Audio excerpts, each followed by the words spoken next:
Hey guys, this is John. Welcome to another standard video. Okay, this is a 10+5 game. I'm playing a player rated 2404. They've got the question mark next to their game, but to their name rather, rating that is, but pretty high rating in various time controls, like 2800 bullets. So I don't expect this to be an easy game whatsoever.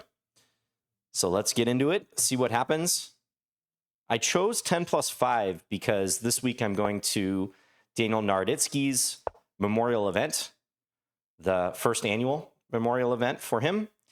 And 10+5 is the time control of the rapid event, which will take place on Friday, July 3rd. I'll be playing in that, of course, so just trying to get in a little practice. Okay, so we have a Queen's Indian defense. This is all standard stuff. Black castles now. And I can try to withhold knight c3 if I want, because knight c3 is often met by knight e4. But, I'm trying to remember my theory. I mean, you can try rook e1, queen c2 can often be met by bishop e4. I don't quite remember, so I'm going to play knight c3. And on knight e4, I have options. I could take, I could play bishop d2 and defend the knight, queen c2, of course. All of those are perfectly viable options. Let's go bishop d2. I'm going to give black a chance to get the bishop pair, but in return, I might be able to take control of the center, maybe get e4 in more cleanly. We shall see. Okay, so black plays f5, and a move I can consider here is d5. Pawn d5, because after the trade of knights, my queen helps defend the d5 point. So let's do that. I think that's thematic and good. Hope you're all doing well. I'm looking forward to competing. I haven't trained an inordinate amount, but trying to practice here and there. And yeah, looking forward to competing and taking in this event. Okay, bishop f6 makes sense. So if I take on e4, black takes back, and then my knight has to move. d5's a little loose. I think queen d2 is probably the move here. Just thinking about the consequences of the various exchanges. Queen c2, bishop takes c3, bishop takes c3, black takes on d5. I'm not so sure about. Maybe that doesn't yield much. I could take on e6 first, but that also looks a little lame. Bishop e1 also doesn't look quite right.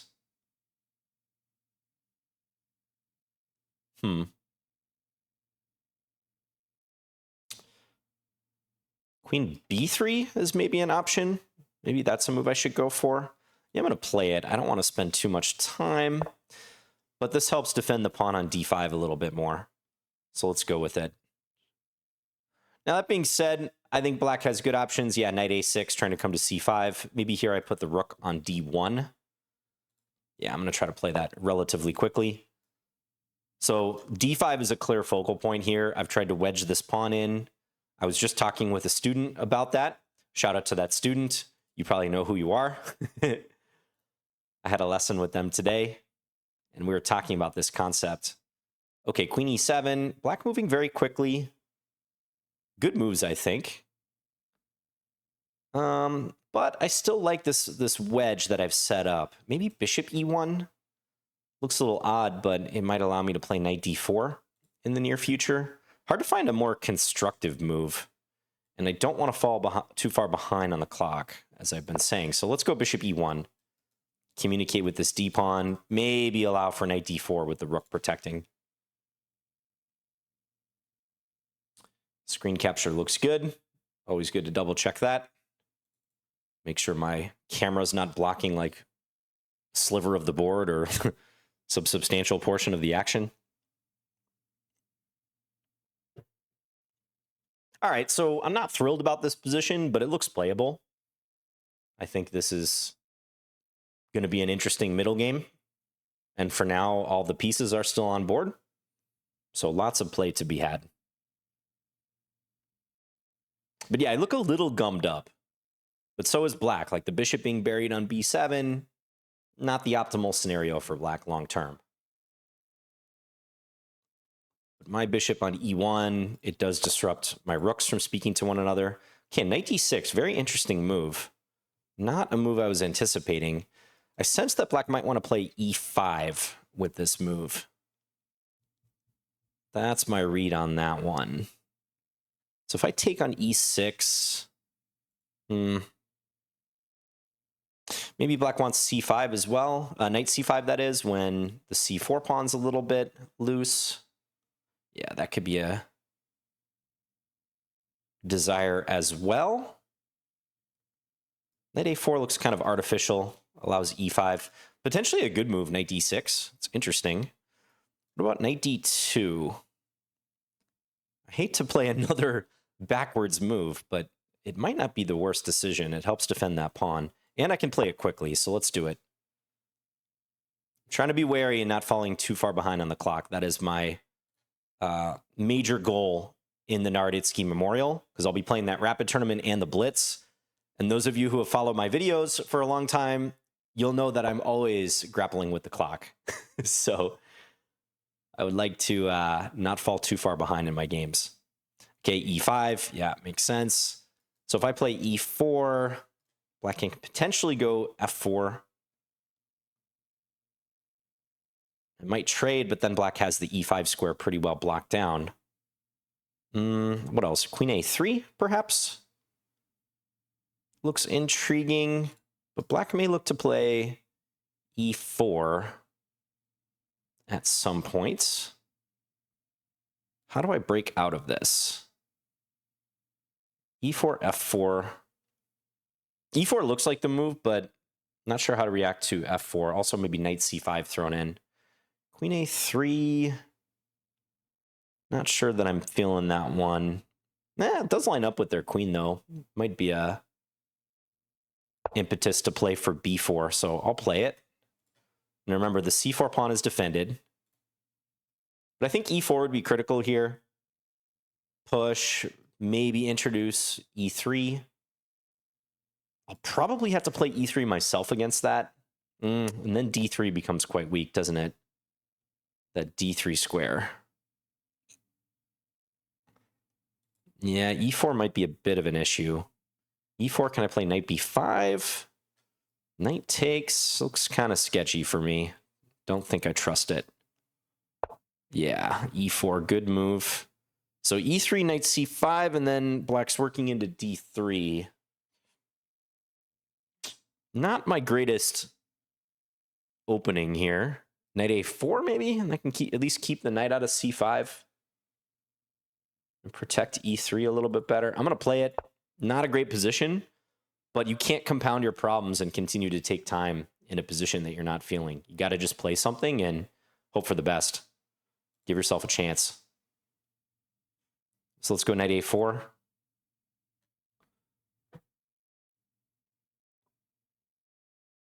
I think well played by my opponent so far, but I do remain fairly solid for the time being. So even if I do have to resort to e3, if I can keep that knight from the d3 square, I can fight back from this. It just may be awkward to actually achieve that. We'll see. Black can start considering some ambitious stuff, like maybe b5, c5. Whoa. Okay, so now black maybe has an alternative way to get to d3. I could take en passant, but then black's probably going to take with the bishop, I imagine. Bishop takes. And it looks slightly loose, but I don't see a way to exploit that with my minor pieces being buried. Okay, so if e3, knight b4, then I got to worry about d3 and c2. If I move this knight to guard b4, then the c pawn drops. So dilemmas here, folks. Yeah, it's another good move, I think. Be nice to play a3, but I'm not in a position to do that. Do I go back queen b3 to try to meet knight b4 with a3? Looks so weak. But again, I have to try to somewhat keep pace on the clock. I'm already 2 minutes behind.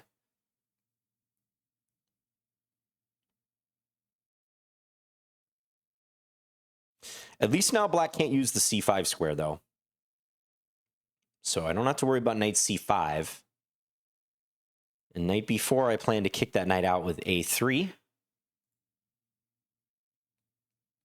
I think something like rook a to e8 would make sense, therefore. So trying to beat me to the punch. So if rook a to e8, then I play a3, black is ready to play e3. You could get some sort of mass trade. Perhaps I can defend that position, but it still looks a little awkward.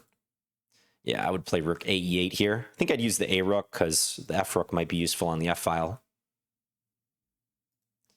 Boy, look at all these pieces here. Awfully cramped. If I could play my knight to f1 and then to e3, maybe that's better, but I'm maneuvering behind my own lines. So right now I'm trying to use my time to figure out how I'll react to the rook coming in. Perhaps I need to play something like knight d to b1 so that I can meet e3 with f3 or f4, more likely. Because if black were to get e3 in with the 2 points of contact, I have no choice but to open the position. Black will get a chance to exchange and open things up. But if I maneuver one piece away, the knight, I can meet e3 with a pawn push, and I don't have to open the position up. So I think that's my plan. Rook a e8, knight b1, try to maneuver.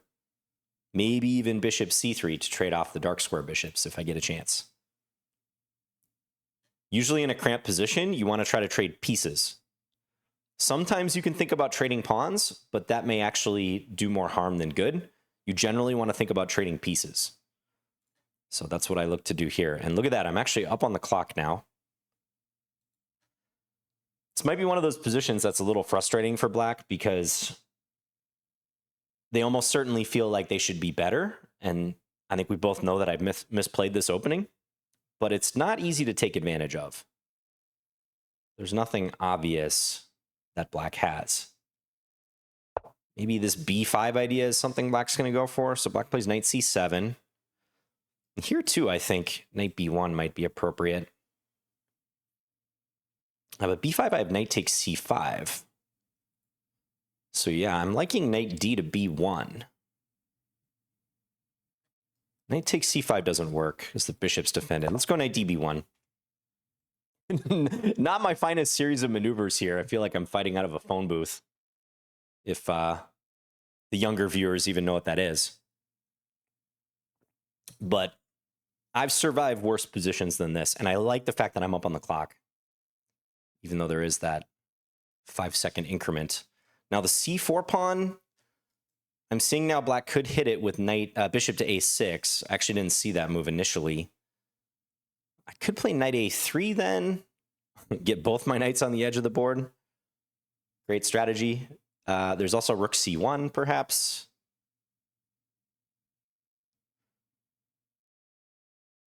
It's important to poke fun at yourself from time to time, too. Okay, and black goes for b5, so playing directly, giving me a choice of taking on b5 or taking on c5. So if I take on c5, black's going to take on b4, c4 rather, presumably.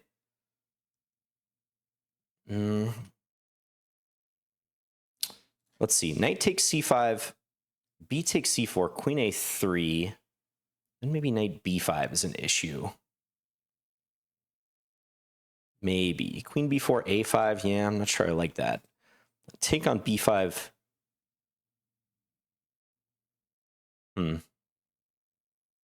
Yeah, my d5 pawn starts to become an issue. So knight takes c5. Take on c4. If I were just to back off, queen c2. Bishop takes d5. Knight c3. A little tough to calculate. Black has a lot of pieces stacked there on the file, which is one thing that makes me want to go for this. Time. Take on b5. I feel like if I take on b5, I might just be statically worse. But realistically, how's black going to respond to that? Black kind of has to go for c4, right? Feels like it could lead to issues. So take on b5, c4. Even just queen c2 there, maybe? Really close call. I'm going to take on b5. It looks a little more clear. I just had to make a decision there. So bishop takes d5, rook takes d5, c4, I think does not work because I can go queen d1 and defend the rook. So I think there's a good chance, yeah, black's going to play c4. Queen b4, knight takes d5. So probably queen c2. And so there's 2 pawns that black could scoop up, but I'm hoping to get some freedom for my pieces to start operating here. Knight takes d5, maybe knight c5 then?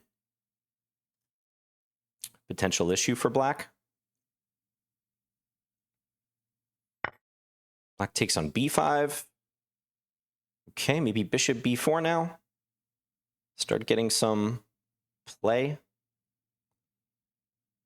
Yeah, I like it. Get these pieces springing to life. Knight d4. Probably just queen d2. I need some play. I need some freedom for my pieces. All right, so rook c8. Maybe now's a good time for e3. Just put a stop to knight d4. Could also play knight c3 directly. Knight d4, and then just move the queen somewhere and claim that the knight is a little misplaced. Yeah, I like knight c3, actually. Let's do it. Okay, I feel like the tide has turned a little bit here. We both have pieces that are questionable, but I love the fact that my dark square bishop is out now and actually pinning black. That's got to be an improvement compared to what I had. So now we're playing a blitz game, basically, with 5-second increment. a6, defensive move. Looking at knight b6 type stuff, knight c5. Ooh, knight c5 might be tempting. Can try to go scoop that a pawn.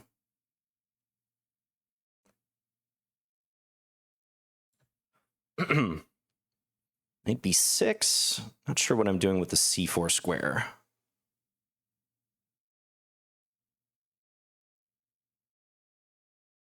Let's try knight c5. Threat of knight takes b7.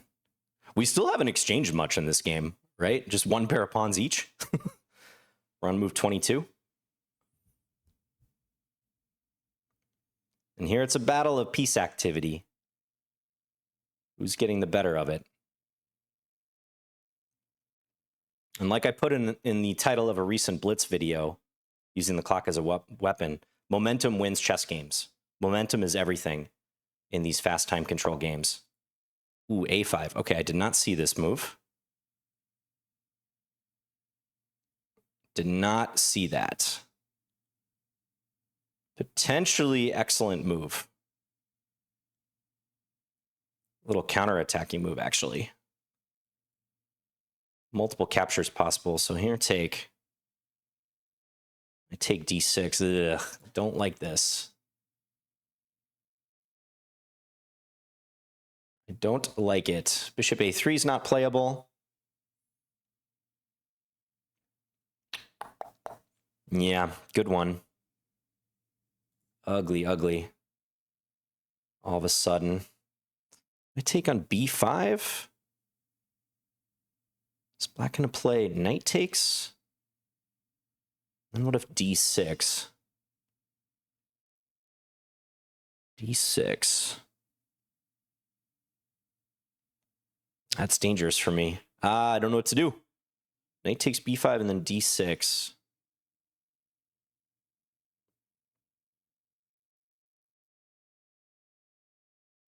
I'm going to try knight takes b5. It's not the most clear move, that's for sure.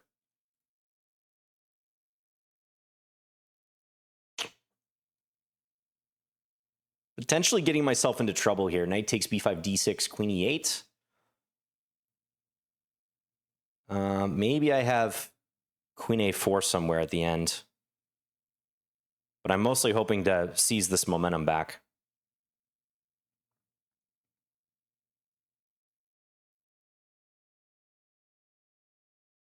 Hmm.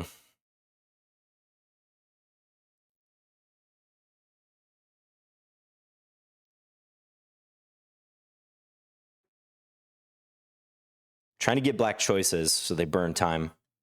Knight takes b5 or take on b4. But they're probably not going to take on b4, right? Because then I take on d6. Black can probably get the piece back anyways there, but I sense that they're not going to want to do that. But at least they're thinking about it. It's probably fine, actually.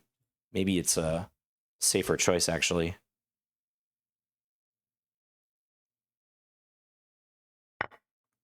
They do go for that. Okay.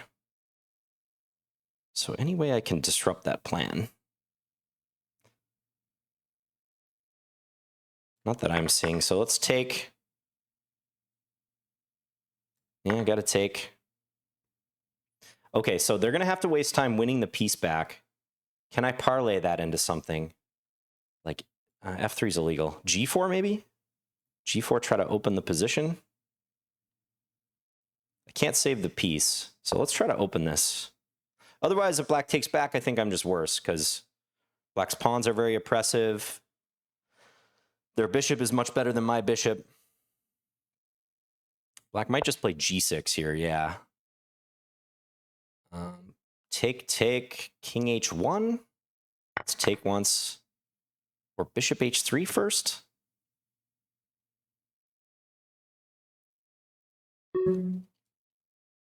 Bishop h3, bishop e5. King h1.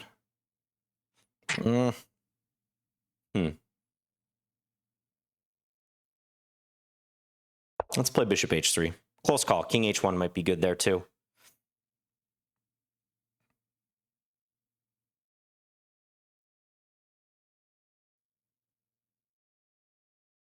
It's going to be tight down the stretch. Kind of a funny position. But yeah, I'm trying to use this window of time. King h1, rook g1. Maybe rook g5 if I get the chance. Bishop comes back. Okay.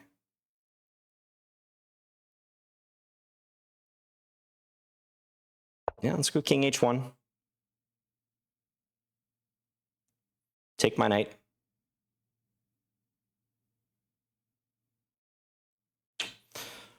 c3 might be annoying somewhere, but I have to live with that.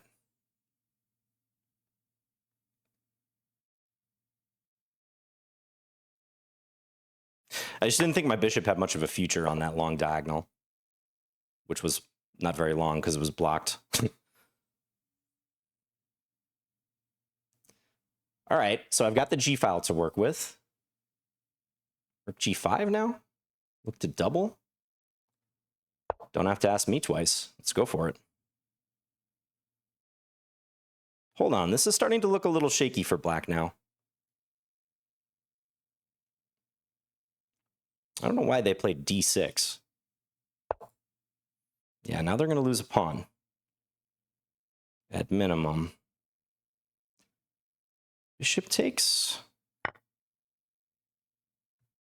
Play for the attack.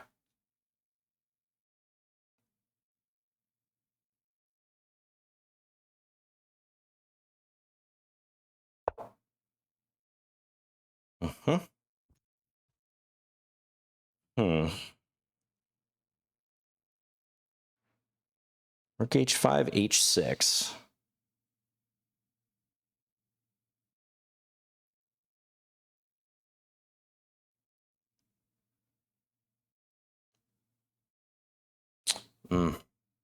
Bishop e6 maybe? Nah. All right, let's double the rooks. I'm using too much time. Queen takes d5. Not sure that even works. Bishop h7, perhaps.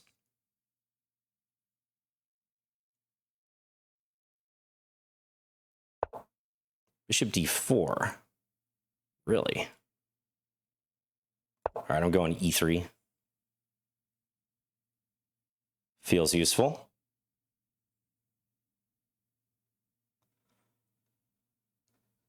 Rook h5 is in the air. Bishop e6 as well. This feels good. Feels really good.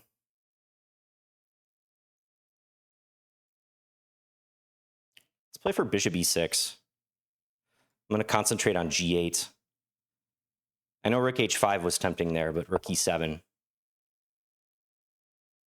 Ooh, hold on. Queen takes? No, rook takes e6.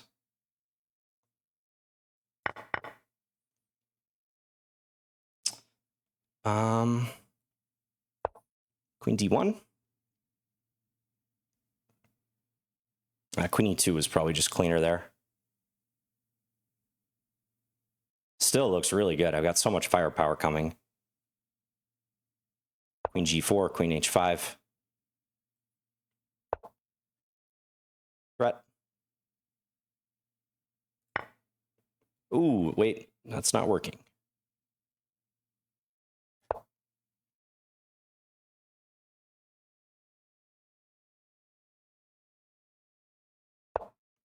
Yikes. Take. Rook takes e6. No. I knew about this. Hold on. What's going on here? Oh my. This is defended. Oh, did I catch black? I think I caught black. Ooh. I think I swindled them. There's no stalemates, right? Can pause for a second. They got the h-pawn. No stalemates to be had.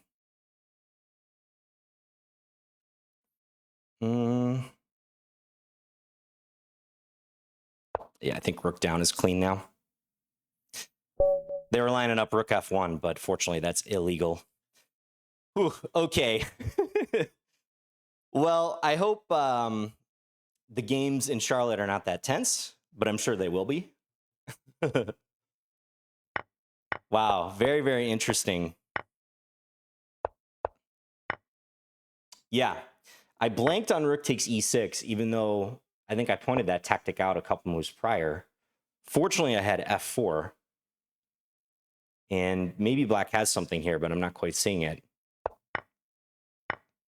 Yeah, and black ran out of time, essentially. So staying up on the clock really helped, but I can't help but think that that could have been cleaner. Yeah, I should have played probably queen e2 here.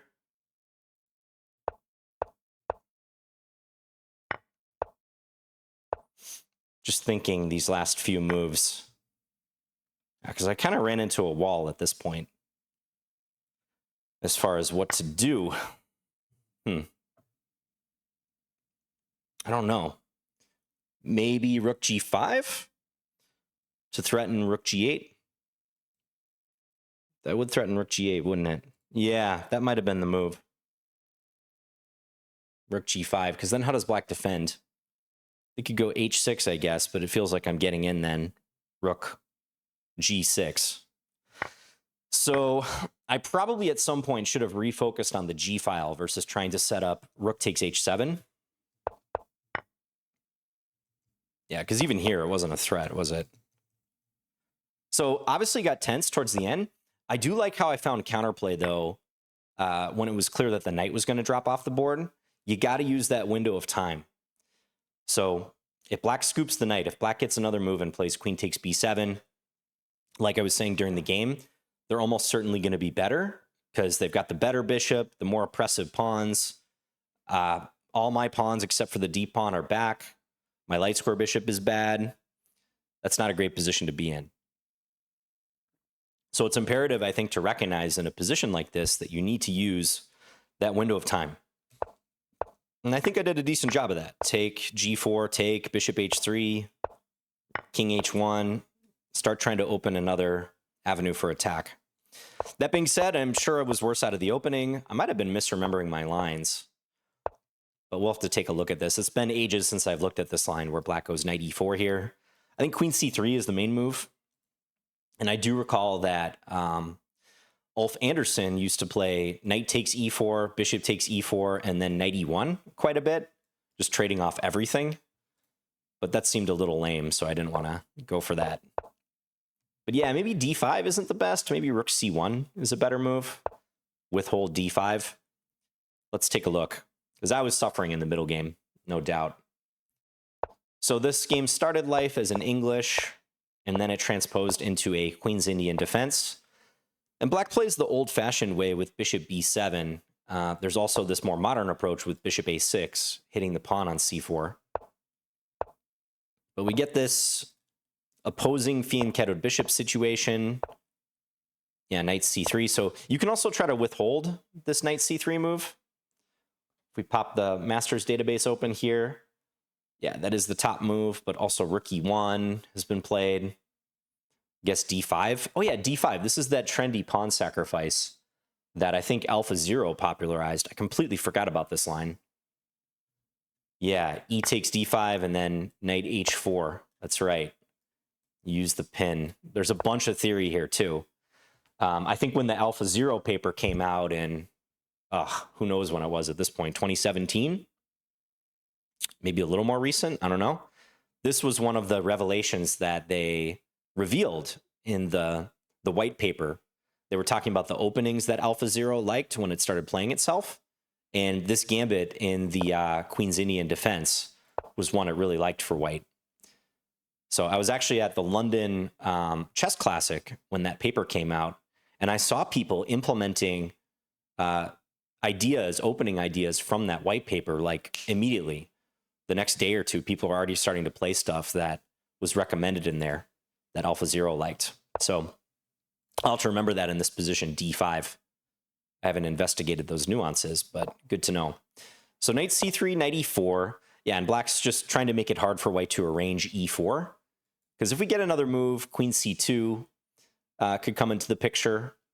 When to stop e4, black may have to think about d5 and potentially blocking their light square bishop. So knight e4, yeah, bishop d2 is the main line by a good margin here. Lots of draws in this variation. But yeah, if queen c2, black can take. And I think black has pretty good counterplay here. Yeah, c5 or f5. Not knight g5. I think I've looked at this before. Interesting that there's one high-level game where this happened. Wow, this is apparently just losing for white, which kind of makes sense. But that's a shot you always have to look at. Opening up the attack towards the bishop on b7. Opening up queen takes h7 mate. So how did Sochko manage to hold this game? She was down a full piece, and it somehow ended in a draw. I'm going to guess this was like a rapid or a blitz game or something. Wow. White was literally down an entire piece. But mustered up some kingside attack, maybe? Overpressed, black overpressed with d4. Fascinating, the stuff that you can find in the database. Yeah, I'm going to guess this was a blitz game. Okay, so knight g5 doesn't work due to a series of captures, but always a move you have to look at there. But yeah, knight takes e2 sets off a chain reaction that allows black to take stuff with tempo. So yeah, bishop d2, even though you're offering black to take the bishop, which is playable, the idea is you can take and then hopefully get in e4. Because I think it's not in black's best interest to try to stop you. This might create a bit more of a weakening than you would like. Yeah, also allows white to jam this bishop and get knight d4 in perhaps more cleanly. White's coordinating really well here. So, okay, bishop d2, black played f5, which is the main move again. Not the only move, bishop f6 is played. I think rook c1 is the move I was sort of omitting here. That rook c1 really helps with the pressure on c3 if white's trying to tee up d5 to break the knight and the bishop coordination. So when black played f5, which again is not the only move, bishop f6, d5 is also played. But when black plays f5, I have a feeling I should have thrown in rook c1. Oh, maybe not. This is still the top move. Rook c1 is down the list, although it is one of the better performers. There's also knight e5. Knight e5 looks familiar. Allows multiple trades, though, huh? This does look familiar, though. Where have I seen this line? What's the point? D6, you go back to D3, and maybe you try to just claim that the space advantage is worth something. Doesn't look like black's much worse here, though. I guess there's some ideas, like if knight D7, maybe knight F4 is awkward. E6 can be a sore spot for black in this opening. Okay, so D5 is apparently okay. Many paths in this opening, though. I'm not an expert in this line. I just sort of play it in passing from time to time from the white side only. Maybe I played this once or twice from the black side, but Queen's Indian defense is not in my repertoire. So rook c1. Yeah, here I played queen b3. I don't know why rook c1 didn't occur to me. Thinking back, I don't think I even mentioned that move here, which seems really silly in hindsight because that's a standard move in this type of setup. Because black's cranking up the pressure on c3. Taking on e4 is not great because it forces my knight to a bad square. Yeah, apparently this might be playable, but just does not look promising to me. So I played queen b3, but that's undoubtedly an ugly move. I mean, interestingly, the engine doesn't think it's that bad. We're talking about a couple tenths of a pawn difference, but I don't like the position I got into in a couple moves. So yeah, I would prefer rook c1. And again, black can't play to win the pawn on d5 by a series of trades, because eventually my queen will be revealed to defend the pawn on d5. So with this whole way of playing, I know it looks a little weird with bishop d2. White is trying to coordinate, hold the wedge on d5, cramp black, and then eventually clarify the position with a space advantage, where hopefully this bishop is still buried, or maybe white gets a chance to play knight d4 and attack these sort of tender pawns, unleash the light square bishop. But that did not happen until much later in this game. So yeah, queen b3, I don't know why I was blanking on rook c1. So this was my novelty, I guess. I'm sure it's been played in the Lee chess database, but yeah, many times. Not so many times, 13 times. Black played knight a6, that looks fine. Yeah, rook ad1. Now I'm trying to coordinate in some way. Yeah, and this does feel like a position where I already have to be careful. a3. Played bishop e1. I started drifting around here. I think this position is just harder to play for white than black, because that knight is still a thorn in my side. Maybe I could go back, queen c2. Yeah, maybe issues here too, though. What happens if I take? Bishop takes c3, and then they can wheel back and take with the knight. I see. Okay, yeah. So I'm starting to get into some strategic and also very concrete troubles at this point, with black's good minor pieces and how they're cramping me and maybe winning a pawn in some cases. So bishop e1 was born out of a desire to help defend the pawn on d5. Yeah, and black played an excellent move here. I think knight d6 makes things awkward for my c-pawn defense. I played knight d2. That's not great. Knight d4 is what the engine suggests. I don't remember if knight d4 crossed my mind. I think I thought e5 would just be a good reply. But the engine says no. That actually allows knight db5. And what happens on knight c5 here? Now I come back, and if they take something with d6, no, b4 first. Aha, to drive the knight away and maybe then d6? Yeah, that's a shot that you have to remember. So opening up the attack on the queen and the bishop, what happens here? I guess in the end, I come out ahead. I see. Due to some in-between moves. Yeah, so I played a couple of, I would call them unthematic moves that contributed to my already sort of sketchy looking non-standard position. So I think my troubles here started with queen b3, even though that technically doesn't move the engine eval that much. And my troubles were compounded with moves like bishop e1, knight d2 versus, yeah, maybe something more natural looking like knight d4, and probably some other moves coming up. Although, interestingly here, the engine does not like e5 for black. That actually felt good to me. What does it want to do? So, knight c5. Okay, queen c2. Oh, it wants to take? Oh, because it wins the pawn on e2 at the end? Is that the point? That I don't think I appreciated. Yeah, black can play to win the e-pawn. Maybe even with bishop a6. Okay. Yeah. Evidently, we both didn't think of that iteration of trying to win a pawn for black. Knight c5 and then tee that up. Yeah, that's a good way to do it when I have less influence on this diagonal. Could I meet knight c5 with queen a3? It probably doesn't change much. No. It's just a different move order. Okay, so that was concretely a good way for black to play. And it even gives rook a e8 right away. And this, too, might cause trouble with the eventual capture on d5.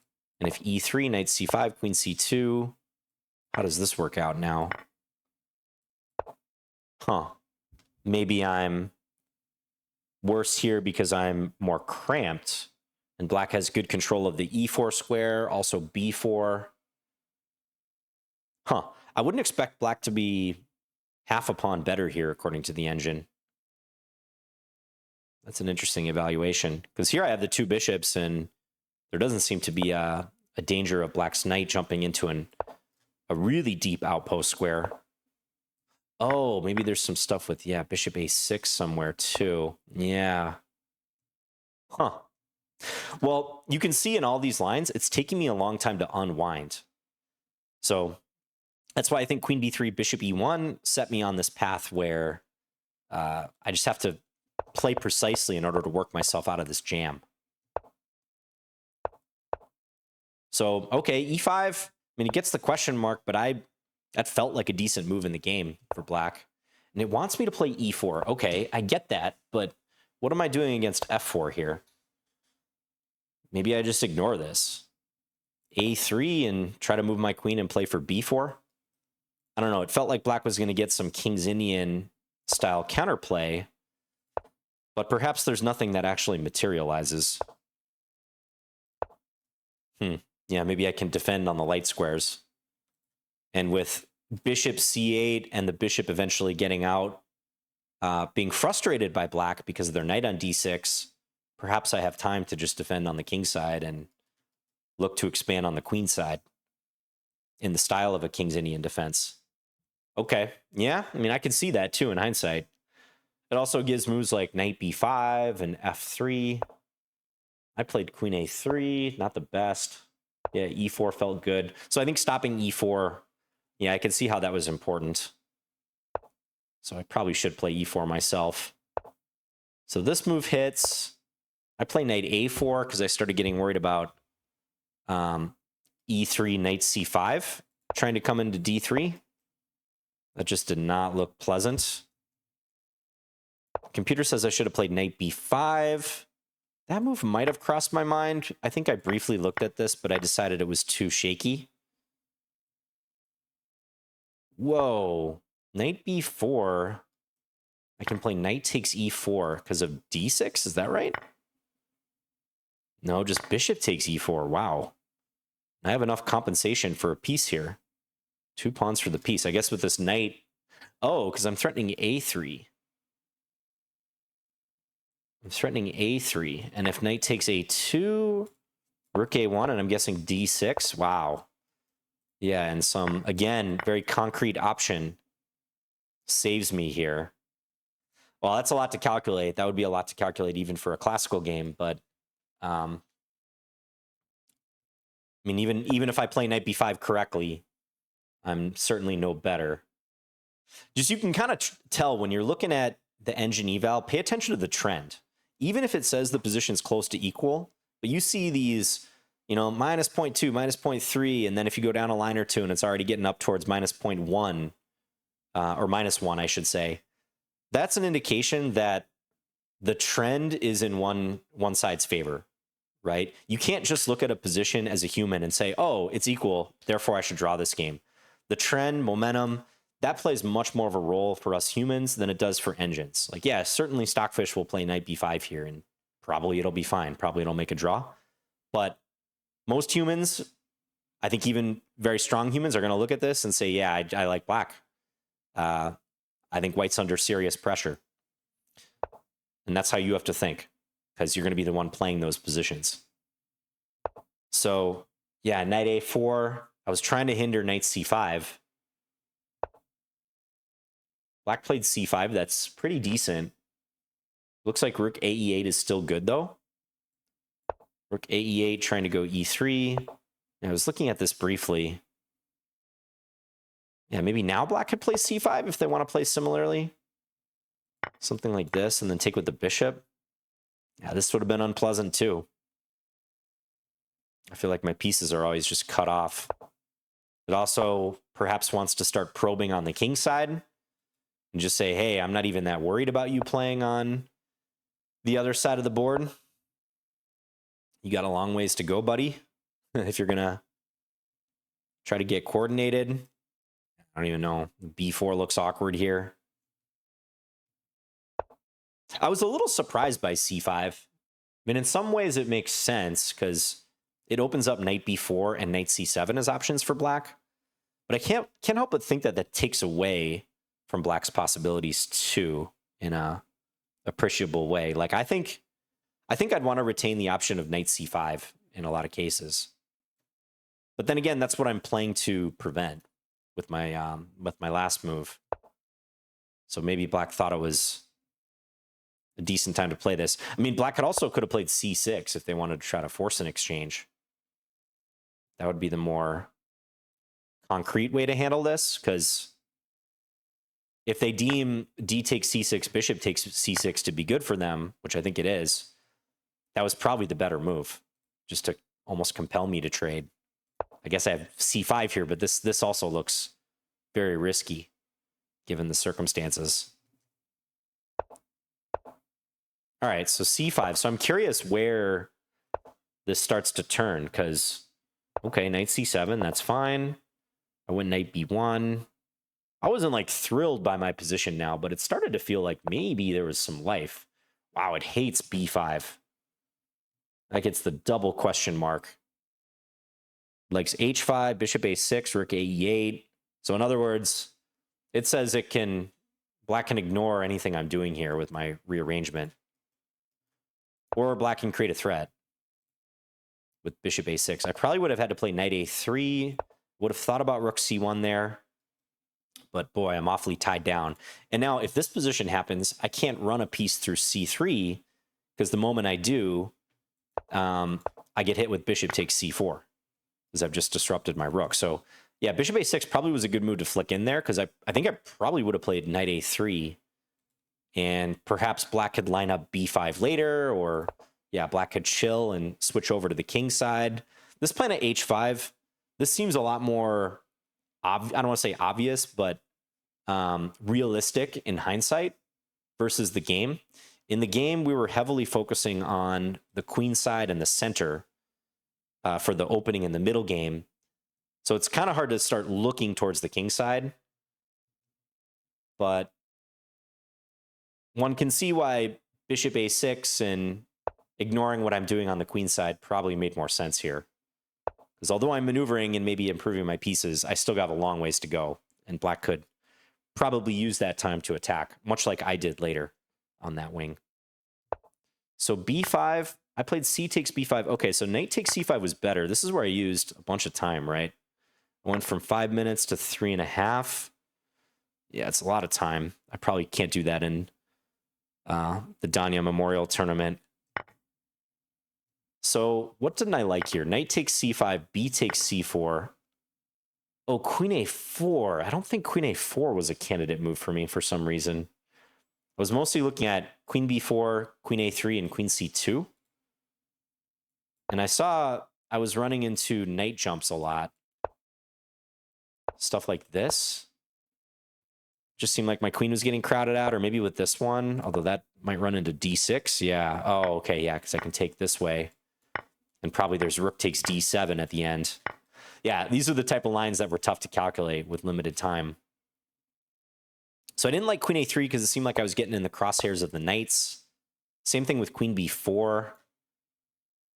Queen c2. I think queen c2, knight takes bishop takes d5 rather. Didn't seem clear to me, although, oof, yeah, this is awfully complicated as well.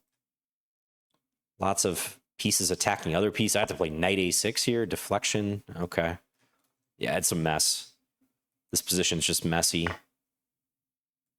So I sort of hand waved away. Knight takes c5, b takes c4. I didn't like where my queen was going, but I think I straight up missed that I could play queen a4 here and hit d7 in the process.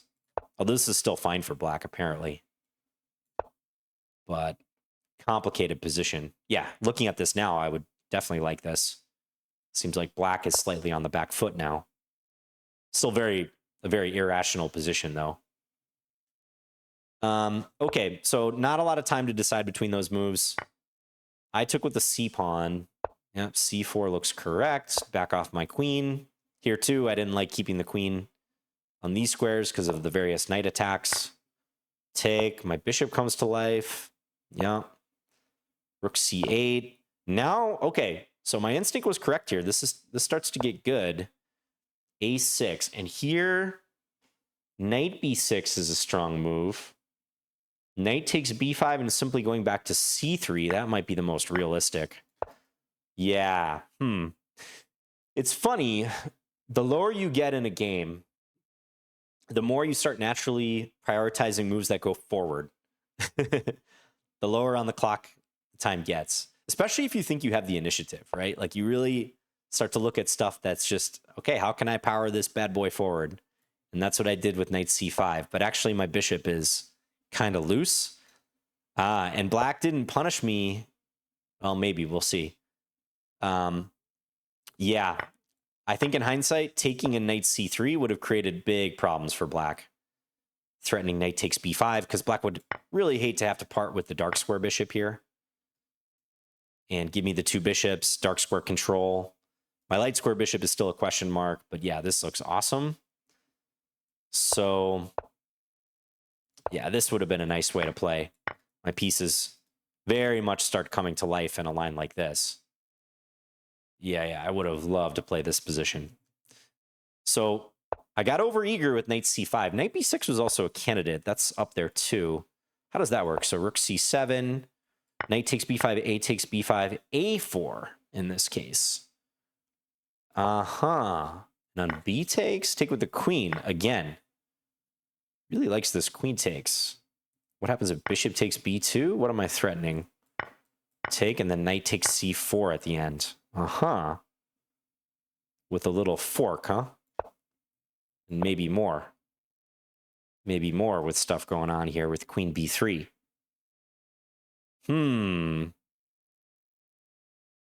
Very interesting. Yeah. So when black played a6, I thought, oh, that makes sense. Reinforce b5. I looked at taking briefly, but I thought it did black a favor. And then I started looking at knight c5 and thinking, oh, I've got this threat of knight takes b7, also the threat on the a pawn. But that blocks my influence on the diagonal, and it allows black to flip the script. a5. Also, bishop takes c3 was possible. I'd have to play b takes c3 and then a5. And how would this work? a4 or knight takes b7. This is sort of similar to the game where there's a bunch of trades that work out in black's favor, probably, in the end.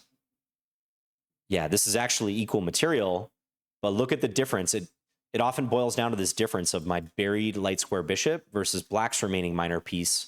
And almost any remaining minor piece black has here is going to be better than my buried bishop. My pawns are split up. Black has a dangerous c-pawn. Much, much better for black. Yeah, maybe my instinct should have kicked in here and said, knight c5, that's probably not the best, but I did just miss a5. If black doesn't have this a5 move, either here or after bishop takes c3, this is probably fine. It's probably a good move. Like if black backs off the bishop, I can take on a6, then yeah, I mean, we're probably fine now, but we're better. But a5 really messed me up. And it didn't make so much sense on the previous move, right? Because I could always just take the pawn then. But now taking the pawn would mean losing my knight on c5. All right, so how is my scrambling ability from here? We get this series of trades. This is good for black, interestingly. So black agrees to play down a full piece and give me the move. But black is arguing that their influence on the position is such that they know my knight's not running away, and they're going to have these trump cards. The pawns that are forward, like I talked about, the good bishop versus the bad bishop, and I won't be left with much. So they correctly assess that it's hard for me to stir up too much trouble. That said, it looks like I did the right thing at this point, using that window of time. So again, if I play something like, I don't know, e3, and black gets a chance to take, this is a recipe for disaster, because now these pawns are coming. Where is my counterplay coming from here? With opposite color bishops, you can't go passive oftentimes. Unless you're purely trying to create a fortress in a very simplified opposite color bishop endgame, like opposite color bishops with some pawns on board, maybe then it's acceptable. But in a middle game, going passive in an opposite color bishop position, that's going to get you ran over. So I didn't want to get run over here. So I tried my best to fight back, g4, playing against the pawn structure. So if takes, I would have played bishop takes e4, hit that pawn on h7. Then I'm coming in on the light squares, and also d6 is the threat. So, okay, take. King h1 is correct. Oh, I played bishop h3, though. Okay, yeah, I was trying to decide between these moves. Why does it not like bishop h3 as much as king h1? Don't these have a potential to transpose? They're very close. Rook h1 or bishop. Could black delay the capture of the knight? Wow. So here, as played, black spent some time before playing queen takes b7. So maybe black was considering, hey, that knight is still not going anywhere. Maybe I don't have to take it yet. And the computer says, indeed, that's correct. You could have played something like c3. You could also hide your king first, but c3, threatening to take on b2. And if I were to take, rook takes c3. I think this came up in my head in a line later. Yeah, I think it started coming into my head right here after black took on b7. But that's interesting. Black could have delayed queen takes b7 even further. But I can't blame black for taking the knight. That seems correct. Wow, my camera just froze. It probably froze some time ago. And I'm gesturing either at my face or at you guys. That's pretty funny. All right, well, we reached the...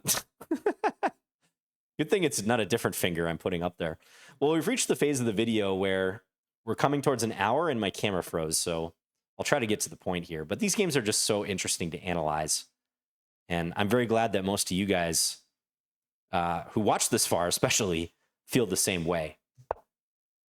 So probably king h1 was better there because it keeps my cards closer to the vest. Yeah, like I think c3 perhaps doesn't make as much sense here. It might be hard to discern, but I could see there being a universe basically where the bishop not hanging on h3 matters. So that's probably the explanation for why it doesn't like bishop h3 as much. But okay, we continue. So black is still in the driver's seat, even after queen takes b7. But this momentum shift, this starts to be relevant. Yeah, and black hesitates for a move, d6. I really dislike that move. I guess black played that so that the queen establishes contact with the bishop. That's almost certainly the case. In the game, I thought, well, is black playing that to stop d6? I didn't really want to play d6 anywhere here. So, but I think black probably was doing that to get the queen involved in the defense. But I'll say it again, momentum rules the roost here. This is what matters in these short time control situations, very tense positions where it's not clear who's attacking and defending. And black had a chance with c3 to try to seize back that momentum based on this idea. Ooh, although even here, there's some complications because black cannot take my bishop. Interesting. And that's a tough call to make. I mean, I get on rook g1 worrying about the bishop quite a bit. So, yeah, and maybe I wouldn't have taken the pawn. Yeah, maybe rook g5.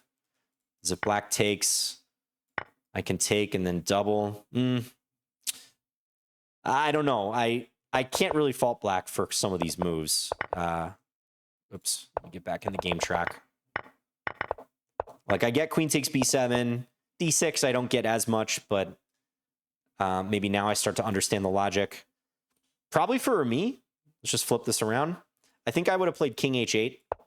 King h8 feels like a natural move. Get off the file. Arguably, black's still going to have issues to solve after this, but at least they can move the bishop in a case like this. Yeah, maybe b3. Yeah, that does start to make more sense. Try to crash through. At least when there's not this imminent threat of doubling rooks at all times and punishing black down the file. So probably king h8 is a move I would have thrown in there somewhere. But it's very bang bang. If black misses the moment, then I can see how this went in my favor now.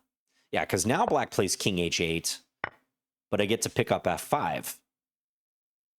So here black had to play b3, counterattack. Yeah, try to get some queen trade, I guess. It's interesting that even here black is fine. How does this work? So if I double rook c7, bishop takes f5, black throws in h6, rook h5, and I'm not even better here. Rook c2. Wow, very complicated though.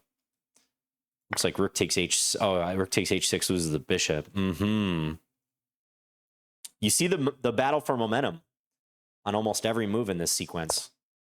And when black played king h8 and I got to take on f5, now I think things have firmly swung in my favor. It's still messy though. So rook e8, black's rook was under attack, so they save it. I double. Boy, I used so much time here though, going from 43 to 19. That's a move I got to play faster in the tournament. A move like this. Bishop d4. Okay, there's no mates or anything. e3 makes sense. Bishop e5. Here I played bishop e6. It just felt like having my bishop on that stable square made sense. I don't know why I rejected rook h5. Maybe just out of a quick calculation, rook e7 I thought might defend. Yeah, I guess I can start picking up pawns now. c4 or e4. It's messy. I mean, it's not clear whether I should continue attacking down the g file, try to pump this rook into g8, or switch and go after the h-pawn. So I went for the first option. b3, yeah. A takes, that looks correct. Now, had black taken with the queen here, I think I would have played queen takes e4. Yeah, because then there's no rook takes e6. And queen takes h7 is a big threat. I was hoping to land this, get this mate going. I thought I had it for a second in the game, but no. So here, yeah, and it's just funny how tactical devices can repeat, even ones that you previously calculated, because around here I saw queen takes e4 can be met by rook takes e6. Maybe I still have f4, but I rejected that because of that. And I went queen d1 instead. Maybe I should have played queen e2. Yeah, looks more natural, but a couple moves later, I allowed that same tactic. So queen e1, and I guess queen g4, like I mentioned, sort of in the immediate aftermath, that's probably the direction I should have gone. Wow, rook h5 blows almost the entire advantage. So here I should have played rook 5 to g4. And then what? Queen f1? And start getting the queen to g2 or h3, especially queen g2. Interesting, because if black plays some sort of stabilizing move like bishop f6, this is the arrangement that probably breaks black's position. Because now I'm tripled on the g file, and rook g8 is a threat. I'll just show that. We can sacrifice the queen because we have checkmate with the remaining major piece. Yeah, and black struggles to get the queen in the defense too. Although black could play the queen to the back rank, right? But then I probably play rook g7. Let's say, for example, queen b8. Now black has enough defenders on g8, but now rook g7, threatening rook takes h7, followed by queen g6, queen h6. Yeah, and this leads to mate. So that's probably the key to get all locked and loaded on the G file, tripled up. So rook h5 was technically a detour I probably could not have afforded if I wanted to drive this home. So why do I need to maneuver like that? Why couldn't I just play like rook 5 to g2, take, and then queen g4? Looks like that's also acceptable. Maybe the difference is here. Yeah, let's say black plays the queen back. Now I don't want to play queen g7.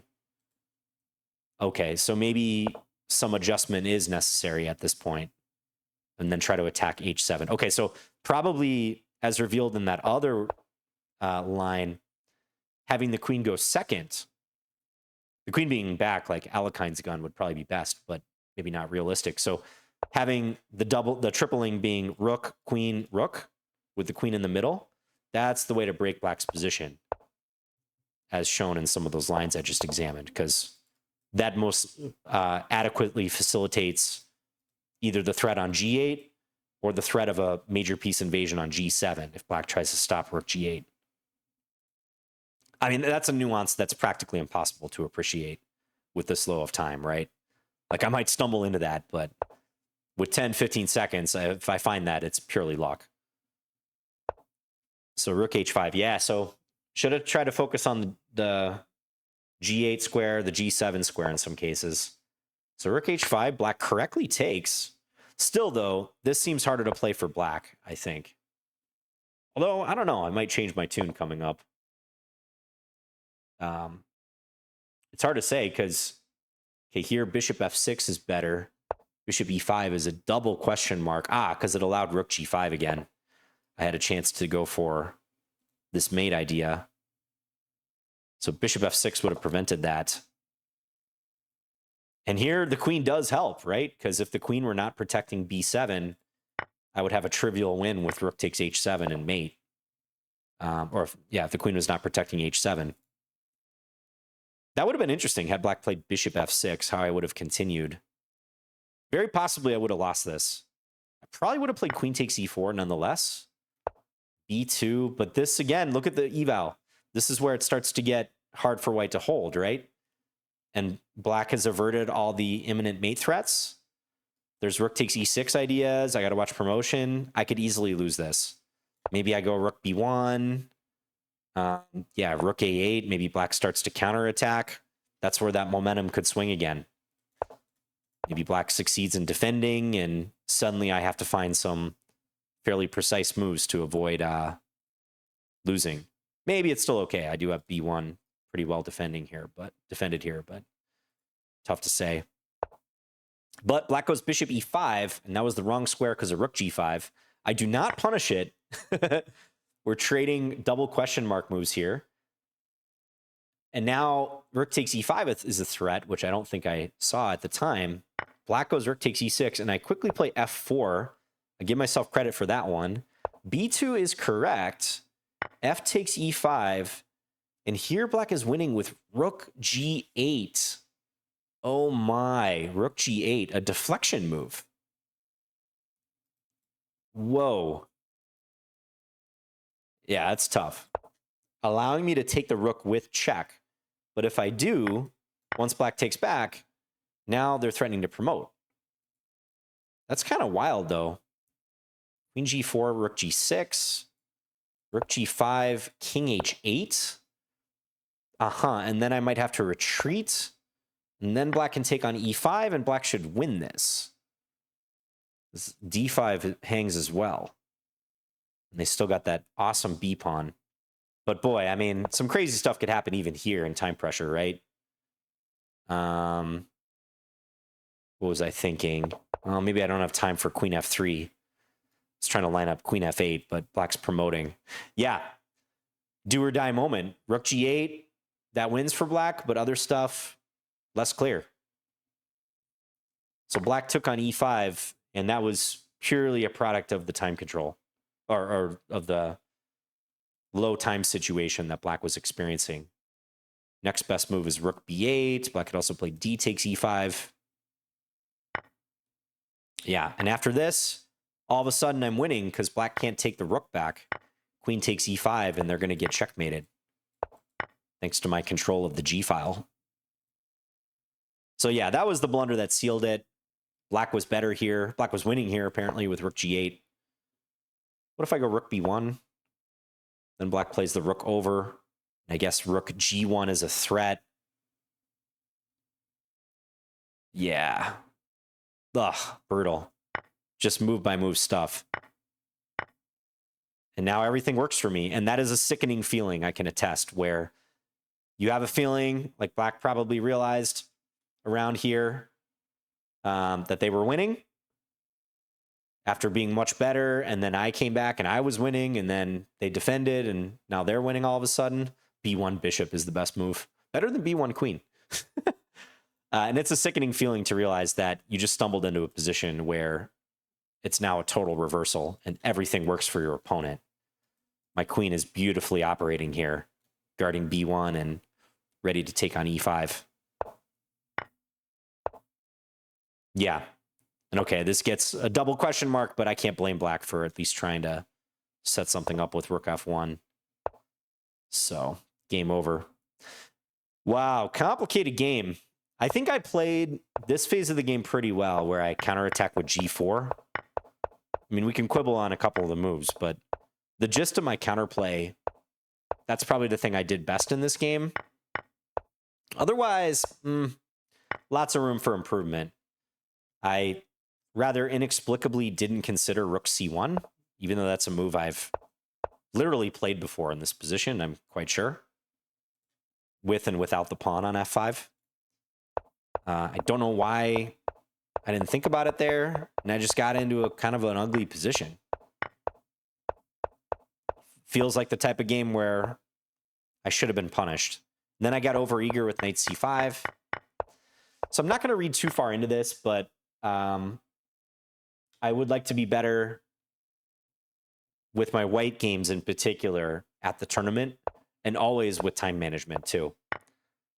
But nonetheless, I mean, we take these. I'm glad I got the victory against a good player. I can just tell by the bullet rating, let alone the other time controls, which are also strong. But this is a good player, and they put me to the test in this one. 79% accuracy to 71% for my opponent. That can happen in really tactical games where there's lots of stuff that looks unclear move by move and lots of calculations to be had. So I think a takeaway from this one, especially, is using that window of time to counterattack. If you're worse, don't let yourself get statically ground down. If I play something passive here, that's probably what would have happened. I tried to break out. Even if black's still better, you saw how this game switched around. This actually gave me a chance to break free and even build up a winning position. Some pretty cool variations there tactically as well. Okay, hope you guys enjoyed this. Sorry my camera died at the end. I will be playing the Narditsky Memorial. Like I said, it starts on Friday, this Friday, July 3rd. I'll be playing the Rapid, which is that day. Then I'll be skipping the Blitz event. I just want to spectate and hang out that day. And then I'll be playing the Creator Blitz, which is 3+2 on Sunday, July 5th. So hope to see some of you there. And there will be coverage, I learned. The coverage will be on chess.com. I think I saw that Peter Lako, Judith Polgar, David Howell, those are the main commentators. So a real who's who of commentary. Those three right there are three of the absolute best. So very fitting for the first memorial event to Danya, who was also in a class of his own when it came to commentary and many other things in chess. So I'm looking forward to the event and honoring Danya's memory. All right, thanks again. Let me know if you have any questions or comments. Really long video this time, but hope you guys liked it. We'll see you later. Bye.